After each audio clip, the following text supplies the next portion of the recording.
guys think about that? Some people don't really think that the pulpit has sin in it, that we are obsolete from sin.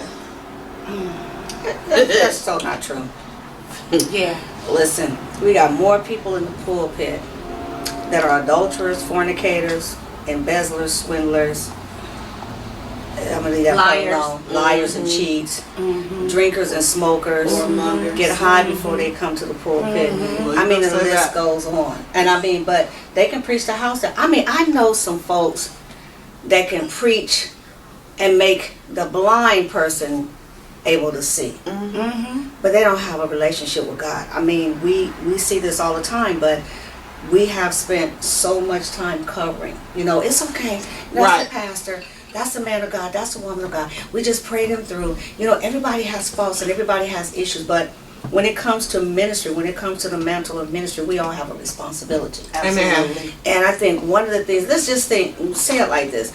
We don't have an Ananias and Sapphira experience, meaning that we hide behind our sins and no one doesn't care and they don't have the discernment that we need to say, hey, you're wrong, or we don't want to rock the boat, so to speak. If I say this about the man of God or woman of God, then people are going to come at me, and people do come for people. People have been threatened. People have been threatened to be killed. People have been threatened with drugs. You'd be surprised at what some of the saints do, especially in leadership. There's a lot of sin in the pulpit, and I believe that's one of the major reasons why we are struggling as a body of believers across the board. It doesn't matter what denomination. It's because of that. Because it starts from the top all the way down. You're exactly right. And I think that the people of God want to close their eyes to what the people in the pulpit try to hide. They want to pretend like we are Jesus and we can't walk on water instead of believing that we are human and we have the same issues that they have. Amen. Right. This is true. We fall short just like they do. Every day. Absolutely. Every day. And I think also that they criticize us harder. You know, I do know that we do have a different standard, but y'all, sometimes they hard on the man and woman of God. Just because. I think that there's a difference between spirituality and religion. There is. Because you religiously brush your teeth every day. That don't make you have a relationship with that toothbrush. That's right. That's right. So I think that, That's a good like analogy. you said, that people can pray a blind man to see. They have worked on their religion so much that they forget their relationship with God. Well, you also have to remember, Pastor, that the gifts come without repentance. Amen. So, you know, it's one thing to be gifted and a whole nother thing to be anointed. Amen. Right. Amen. That part. Amen. That's the part. I had someone ask me a couple of years back, and they were asking me who was my favorite preacher, who was my favorite speaker, and I said, no, I don't really have one. And they were adamant, like, you've got to have a favorite preacher or speaker. I said, let me put it to you like this. When I hear a man or woman of God preach and they're in the pulpit and leadership, I'm listening for a sound. I don't hear that sound, that anointing. I hear a lot of fluff. I hear a lot of good words. I hear a lot of articulation. I hear a lot of scriptures that they can say with their eyes closed in their sleep. But what we don't hear is the sound and the presence of God. You're right, Pastor Cherie. People are hard on us. They have an expectation. So when we get into the news or when they talk about what we're doing or what we've done wrong, it is such a huge issue. But we are human, but we are called to a higher calling and standard. So at what point do we make ourselves responsible for the sins that we're dealing with? And a lot say, I can't help it. Right. You know, I'm struggling with this, so God knows my heart. If one more person say that to me, God knows my heart. Listen, God does know our heart. He literally emphatically does, and the heart is deceitfully wicked. And the heart will send you straight to hell while you're sitting in a pulpit. So to say that so loosely and facetiously, again, has cost us so many different things in the church, which anything goes because, well, the pastor's doing it. Right. The bishop is doing it. The apostle is doing it. The first lady is doing it. This leader's doing it. That leader's doing it. So what are we handing to the people that are part of our congregations? And even more so importantly, what are we handing to the next generation?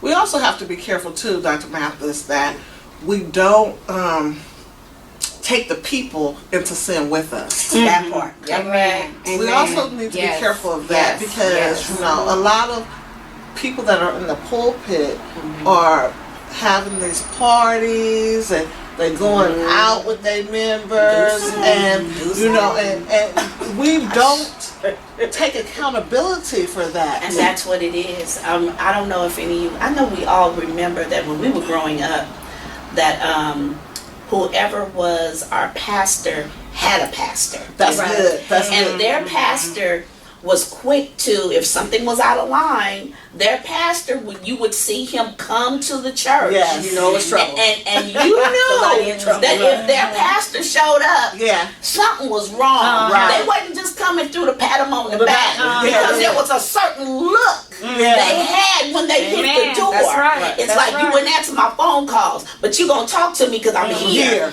There is not a lot of accountability now No. because it's like the overseers are afraid to talk to whoever they're over Right. because the overseer has some stuff Yeah. and They whoever don't want to come out. and they know that the people that's up under them know some Right. of their What's going stuff on. That's because right. you did it when I was around. Yeah, So yeah. don't get to talking too quick. Right. Because I know your stuff. Right. But all the way That's down, good. Right. there needs to be accountability. I've never seen in my life, in my adult life, some of the foolishness that we're looking at right now. Right. It used to be a time when a pastor could come and sit you down Right. Without being sued without being sued. or cursed out. There wasn't none of that. You were gonna sit down and you were gonna like to be sat Or down. excommunicated from the church. Yeah, that Yeah. You better come That out part. here. That part. Okay. But now we're so quick to, we'll just let them preach through it. You gonna let them keep vomiting over me? Right. Right. No, thank you. No, Right. there needs to be accountability. I like that sit down part though, Tanya. Evangelist. I like that part. I remember that we was taught as children to sit ourselves down or you will be sat down. Right. Amen. For instance, for me, and you know I'm very transparent, I turned 18 and got pregnant. I was the president of the choir. I'll never forget, New Creations. And I went to that rehearsal. My papa made me go to that rehearsal and tell the choir I can no longer serve. And guess what? I went and sat on that front row of the pew and watched them practice. Come on. It wasn't no going home after that. It was I was going to be held accountable because Right. when you know better, you do better. That's Right. right. Right. You know, when you know, and I knew better. Right. I, just because I was young, then excuse me because I learned. You know what? And so we have to get back to the place to where if we don't sit ourselves down, we hear the man or woman of God that's over our life to sit us down. Because if not, we spread that stuff over the congregation. And how about the man or woman of God who tries to sit down and the person up under them That's or good, too. over them tell them, no, it's okay. That's when you go, no, I'm going to sit down. Right. And I'm going to have somebody come in Right. and minister to my people so I can get myself together also. Right. Because what sense does it make for you to get up and vomit? Right. But you know, I want to go back to what Pastor Cherie was saying earlier when we talk about whatever we are, the people are always as their leaders. And one of the things that we forget to think about is that, one, we're more spirit than we are flesh because God is a spirit being. So this flesh houses who we really are, the authentic who we Yeah, are. that's good, authenticity Dr. of who we are. Malcolm. But then when we are preaching, when we are teaching, when we are singing, when we are talking, whatever we are from the pulpit in that sin, it goes out to the people. Then you Yes. find people committing adultery that we're never thinking about. Right. You find people The fornicating that we're never It's thinking the about that. spirit. You You're find right. people with issues with pornography, with masturbation, with come on, I'm serious now. So I Right. want to talk about this. Yeah. People that lie, that steal, cheat. People start cursing folks out. People go back to drinking, and all of that comes from the pulpit. I remember when, and I'm like Pastor Cherie being very transparent, I remember in the middle of I was midway through ministry. I was in my early 30s. I showed up for church every Sunday. And I preached whenever it was my time to preach. I was at the altar every Sunday. And every Sunday, I came in drunk, and every Sunday I went home and drank because I was married to a man who was off the hook, and that was my only way to survive. Do you think the leadership sat me down? Absolutely not. Do you think they told me that I should sit down? Absolutely not. And when I wanted to sit down, it was like that. Come on, you can do this. You're gonna be all right. You're gonna pass. And I'm looking out at people who really need some. It was a real hard learning season because no matter what, it didn't matter that I showed up with the robe on. It didn't matter that I showed up to pray for folks. I was in sin from the pulpit. Right. And nobody thought enough or had enough discernment to say, this is not okay. Right. That taught me a very great lesson, but it also took me back to my roots because they would sit you down. I remember my mother getting remarried and the pastor sat her down right when she was getting up to sing in the choir. You know, you won't be singing, take that robe off and sit down. She took the robe off and sat down. So we have this, and we forget the fact that just because we hide it in the fleshly realm doesn't mean it is not showing up in the spirit realm. And that's where we have the issue. People be literally about to lose their mind. I don't know what happened to me. I don't know what's wrong. And look at your leader. That's good. It used to be a thing called your slip is showing. Oh, your slip. You know, you ought to be able to walk up to somebody, and I'm not talking about just outright clowning people. Right. Now, there are a few that needs a little clowning session. Don't get me clowning session. Now, don't get me wrong. Yeah. You get your red nose and you come in there with your thing and say, it's on. But, you know, I'm talking about the people that you take them to the side. Right. And you say, excuse me. Your slip is showing, and when they get that look, then that opens up the conversation, Right. and then you can talk. You know, you can talk to them. But we're in a time in a season where you can't tell nobody nothing Unless you want to fight. Yeah, and it's like let me ask this. So we're up here and we're talking about sin in the pulpit. What do you think about the fact that so many people before us, we have lost a generation? And this generation feels like we're hypocrites. Yeah. Let's just be honest. Right. That's good. They don't see the deliverance in the church. So then they wonder, I don't want to go and play church. Right. So we have a whole generation that basically has turned its back on God because of what we did. Come on. And what we are doing. And what we are doing. Yeah, we are doing. So church is not the place that it used to be when my grandmother was gone. It's not that same place. It used to be a place to get away. It used to be a place of reprievement with our civil rights. It used to be a place where we went to for healing. That's what I was gonna It's say. not that place anymore. No. It's not the same place that it used to be when I was a child. I need you, Jesus, Amen. at the altar. Amen. Just Amen. giving God just everything. Just Right. laying it all out. Not leaving. You know, people take that word Terry for not what it means. That's right. You know, That's right. We need That's to go good. back to That's where we good. just lay on Right. the altar and give it all to God. They're not doing it that. Matter of fact, church is being rushed now. Oh That's yeah. a cattle That's a cattle herd. It is. Move, go up, get somebody lay hands on your head, go back to your seat. Don't care if you've been delivered. Don't know what you came up here for. We Right. don't care. But we have to hurry up. But we will take We on the an time eon clock. to get that Right. offering. yeah. Oh, That third you better offering, say it. that second offering, That benevolence. the benevolent offering, whatever other offering, pastor's offering, Bills birthday and expense funds. offering, Yeah, whatever all the offering. different All the Right. offerings. Yes. But that's what we become. But we are not concerned about the generation. You all know that we could never run in the pulpit. We could never play in church. Oh, We could never talk when people are being delivered and demons are being slayed out. But now you see people out on their phones, not just the kids. I went to a church a couple of years ago where they was having some kind of anniversary. That in and of itself was interesting. That's for whole nother conversation. But the people where we were sitting, can I tell y'all that they never paid attention to anything that was going on that service? They were on cell phones, tablets. One lady was over here gossiping about somebody else, and somebody else was arguing, and the kids was running around turning cartwheels, and my grandchildren was looking like, what in the world? Because we don't do that.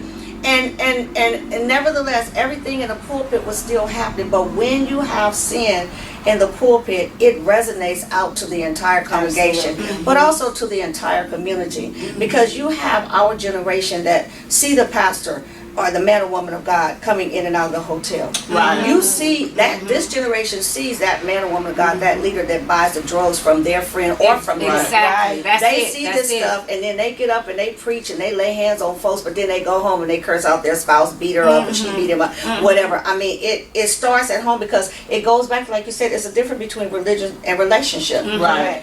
People don't have a relationship with God because we have taken on the world system when we never should have. The world system should take on what we bring as a church. Because church has become a business. Yes, It's it a has. huge It's business. become a Big business. It's a job. Right. Yeah, they better be Now, you know 100 where I plus K a think- year. I think where a lot of our things went wrong was when the cliche came up, come as you are. Right. Yes. I believe that was the downfall of a lot of it. Yeah. Now, that did not mean Come on. literally what they were saying. Right. You know, and it literally sent a generation into, A frenzy. I don't have to come with a skirt on. Right. Okay, that's fine if you don't want to wear a skirt, but at least have on appropriate clothes. Right. When did it become okay for a woman to sit on the front row with her legs gapped open in front of the men and the women in the pulpit? Right. When we were growing up, women didn't sit on the front row. Right. A usher did not let them on the front row. Well, let's start right there, though. We don't have ushers anymore that's taking their proper role as ushers. Because I remember an usher, if you had gum in your mouth, Oh, with a white See, glove. we all know this, right? We all know all this. know White it. glove. And they wouldn't say a word. They would just come And to you you and do knew. this. Come Right. get it, and you know what you needed to do. There was no attitude. We just spit the gum Just out did. because you know there was no talking back, no or any of this. the mothers of the church Oh yes. that were teaching the younger women. Right. Give you that Obsolete safety now. pin. Give you that safety pin. Wipe that polish off. Wipe Right. the lip stuff off while they smile. Now, baby. Got all this stuff. But when we talk about come as you are, and people misinterpret that, you know, because we have so many people making excuses, but well, I got to get this together, get that together, got to buy clothes today. No, come as you are, how you are as a person. God will take care of the rest. But you're right. You know, I have worked altars where women have sat on the front altar. Not only have their legs been gapped, but there's absolutely no underwear. When they Come get ready to on. pray for them, they roll across the floor, stuff just flying everywhere, and the men are excited to see that. Right. You know, because again, it comes from the pulpit. Everything goes back to our relationship with God, and we see this generation of people sharing to the generation after us that is coming up, and it's the most scariest things, that it's okay to go to church and just do what you do and leave and go home and do whatever you do and come back and keep the cycle going, like the book of Judges. Just serve the gods of this world, not the God, but the gods of this world, and give God just this much. This a whole Cain and Abel thing. I don't really need to have a relationship with God. My relationship is when I give my tithes and offering, whatever I feel like giving God on any given Sunday. My relationship is that I show up to God. Now, God, I showed up to the house of God on a Sunday.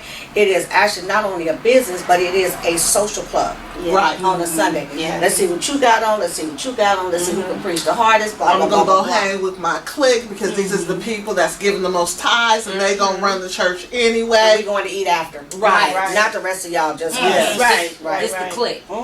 And we'll drive by you and know you need a ride. Right. In the rain. Or you hungry and we going to eat and we Right, ain't taking right, you with right. us Because you're not our type. because you're not part of our clique. Because see, that's what sin brings on. That's right. We have That's arrived. Right. But we're still in the earthly realm, but we have arrived. We see so much of that, and it just really, it breaks my heart, because one thing that we forget is that this generation of us, we are so blessed to have had the opportunity to have that foundation. Amen. But yet that foundation is what we're supposed to give back to this generation, and we are not giving it back. We're so engulfed in ourselves. Let me put it to you like this. We're so busy platforming until we don't even, I can't You better do say it. another conference, another seminar, another this, another that, and we come in, everybody got to see who has on what, and you have just left the bed with him, her, they, them, it, whatever, and you've done whatever, and you show up and you're talking about we had a glorious time of the Lord, and it's just as empty, you know, and then you leave and you come back the same. The But we exact keep same doing this way. over and over. So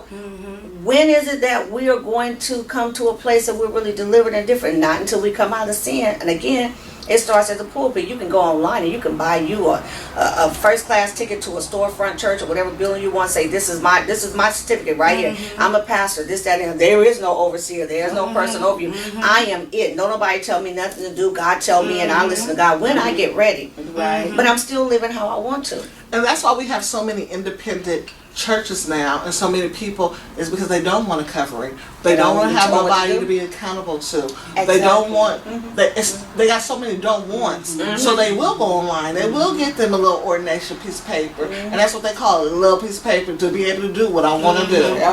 I've never seen so much of that. You just started preaching. Weren't you an usher last week? And now you're a bishop? Right. Apostle. You just and now you got a preacher's collar and you got a different color preacher's collar. Right, now you the bishop, and it's like, weren't you just? Yeah. You just got 5 minutes ago. 2.5, and you don't, and then on top of all that, you can't help no one. Right. You can't pray for no one, right? Because you haven't gone through the proper God steps. Come on now. To get where you need to go. That's it. You're going through the worldly way. You're going through the internet, but you haven't taken the proper God steps to be elevated. Exactly. I'd rather do it God's way and go through the proper channels instead of going through your channel and be clowned or embarrassed, because you will get embarrassed by God. Yes, He will embarrass you. He will pull the covers right from over you. You know, it's like, go through the proper channels. Right. Do what you gotta do. Don't let nobody, you can sing. You ought to be over the choir. You can't sing. I'm good. I'm good. You know what? You did a great thing. You've been called to preach. What the parking lot prophets. Parking lot prophets. It's like go through the proper steps. Well, the proper steps calls for the anointing. Come on. Which the anointing calls for Amen. some stuff. Right. And I'm saying it lightly. You're going to go through something. Amen. You're going to go through something. We can't just overnight anoint ourselves. Right. And say, this is... We have to get to the place to where we let God do it, and we do need to go through the proper channels. We got to get to the place to where we are held accountable to someone. We have to get to the place to where we'll sit down and be an Indian and don't always have to be a chief. Right. Come on. We can serve and not always have to lead. Right. We have to get to the place to where we have a spirit of humility. Yes. And not a spirit of manipulation. I mean, I'm just saying, we have to get to the place to where we are humbling ourselves unto the anointing of Jesus Christ to do what He's called us to do. Now, this is the thing. We have a whole bunch of pastors, bishops, preachers, and teachers that want to do all of the preaching and all of this stuff, but they don't want to serve the people of God. I ain't never seen so many people that won't go in the houses and pray for bereaved families no more. That's right. Bereaved families go to the hospital. Right. Or the convalescent hospital. Won't go serve communion. Right. Come on. What happened to those days? You know what I'm saying? We have to get back to that stuff, because that's what God has called us to do. We have to get back to Acts. We're not there anymore. That's the missing component, though. That is the missing component, because we don't serve the community the way that we used to. Right, not at all. And that's how, the babies are the answer now. They are. We've lost a generation, but we don't have to lose two. That's right. Right, we've already lost two. We don't use two. We can get the babies while they're young and bring them up in the way that they should go. Because we failed to do that. That's because, again, I said, going back to everybody has to have a platform. Everyone has to be on top. But here's my question. When we think about sin in the pulpit, where exactly did it start, where it come from? Because when you think about that, it goes back to what we've been saying. There's no relationship. God requires relationship. And there are many people that are in the pulpit that have no business being in. And just straight hirelings, and yes, I'm going to say it, and straight pimps. Right. Straight invest. Yes, I have to say that. Yes, Lord. Because this is what we have. Okay. Because it's a business. It is. How many people can I get to be under me? Because that makes me feel good. It makes me feel important. How much money can I get because I need to buy this, that, and the other? How many cars can you drive at one time? Right. How many houses can you live in at one time? Right. How many trips can you take in 1 year? That's right. And how many jets do you need to get you so you can go and preach to the people? Can you get your behind on an air flight like everyone else? And here's the But see, thing, you start to have all of that, so then it goes back, like you said, we're not serving the community. Nope. I couldn't, in my right mind, be a leader in my community, and I'm sitting at the house on top of the hill, and the people don't have lights, or they don't have food, or they're catching the bus to come so they can hear whatever God is giving me to say. Right. But yet I'm not concerned about it. I cannot. So that when you do not have a relationship with God, you care nothing about what happens with the people. It's been raining. I've caught 3 buses to come here, Pastor, to see you, man of God, woman of God. You didn't even think enough, and you don't have enough discernment, if you have any left, to see that I'm struggling. And I'm about to be put out any day now. Right. And you got space, but you don't want to have anyone in my house because I don't want those spirits. I mean, this is all kind of stuff. But when you don't have a relationship with God, you are going to have sin in the camp, and you're going to have sin in the pulpit. And the sin can be simple as something that I refuse to forgive, or I refuse to serve the people. You better come on. Because in order for you to be a great leader in a pulpit, you have to be a great follower. You have to be a great servant. You have to be a great connectivity with the people. Have a pastor's heart. Do we Right. even say that That's anymore? right. No, Right. Do we we even say that anymore? No, that's good. Is that old now? Is that old school? They be like, you say what? We have to bring that back. Right. That's and then right. we have those that are really trying to do that, and they're the ones that are passed over. Right. Because Right. because they Right. get talked about. Oh, you just a punk. What? Doc? You know, and Doc. You ain't got this dog. And it's like, but here's a man of God who works every day and will help his people. Right. And because he's doing it God's way, because he is sent by God to this congregation, they're the ones that suffer behind the other jokers, the pimps, that are riding around. You know, you living off your people. You living off their backs. That's right. So That's let me right. ask y'all this. Robbery. Let me ask y'all this. So, can the real people that serve God's people stand up? That's what I'm saying. That part right Yeah. there. Can the real Yeah. people? Right. Yeah. So that's what I want to end with today, is that I want to challenge all of the pastors, preachers, bishops, apostles, leaders in full to stand up and be counted and be a servant just as well as you want to be a leader. Absolutely. Amen. Do what God has called you to do and be the best that you can be. Right. Remember that saying? Right. Be the best that you can be. I challenge all of the clergy in 2019 to be the best. And don't let sin Right. be in your pulpit. Amen. I'm Dr. Cherie Baisden-Nickelberry, the host of Conversations with Women of God, and my co-hosts are Pastor Sherry Henderson. Dr. Idisa Mathis. Evangelist Tanya Barr. and we love you, and we'll see you next time. If you liked us, please go on our Facebook page, Conversations with Women of God. Yes. You'll be able to see all of us there and our show. God bless you, and we love you. Good night. Good night. Bye. We bless you. We lift your holy name.